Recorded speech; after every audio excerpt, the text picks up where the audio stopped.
If you really want to finish out your arms, then it's all about packing muscle onto your triceps, and one of the best ways to do that is the EZ-bar Skullcrusher. Yes, the move is as fierce and challenging as it sounds, especially if you do it right. We're going to show you how to do that perfectly right now.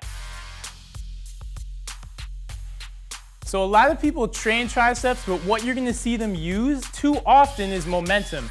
They're rocking a little bit on their press downs, they're getting a little pullover motion on their Skullcrusher, but what we want to do is we really want to isolate on all those motions, and we want to isolate on the Skullcrusher in particular. That way we really wipe out our triceps and force that tricep to work without any aid from our shoulders, from our lats, or from our chest. So that's what we're going to work on right now with this Skullcrusher. So we start with a strong base on this. So that's all about feet flat on the floor. You're driving through your heels on this. You're going to lie back on that bench. You want to squeeze your glutes as hard as you can on that bench, and this is your part of your fundamental base for all your pressing motions and for this Skullcrusher. The one thing I want you to watch for and be in control of is do not let an arch happen. Do not let these ribs flare. We want to really keep that rib cage down, so you want to keep your abs tight. And then we're going to find a nice strong position on this bench. You're going to drive those shoulder blades, try to drive them into the bench like you're driving them into the floor. It's going to keep your humerus in a nice, safe position. The other thing I'm going to want you to do once we're into this, a lot of people, you're going to see them, their upper arm is perpendicular to the ground.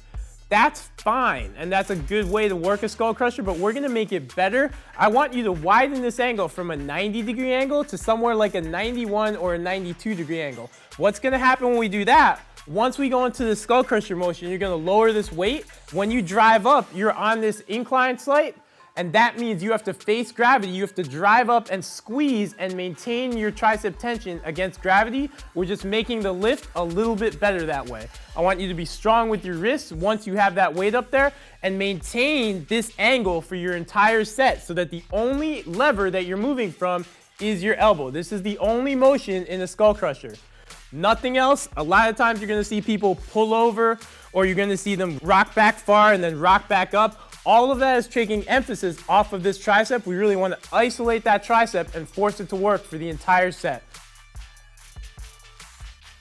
I'm going to lower slowly. I'm focusing on keeping my elbows tight and in, and then driving up, really squeezing those triceps at the top. Get a good squeeze, hold for like 1 second.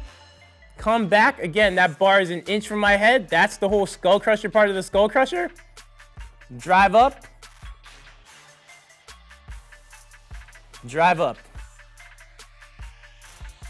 What I'd love to see you guys doing once or twice a week, hit 4 sets of 10 to 12 on this, really be in control of the reps.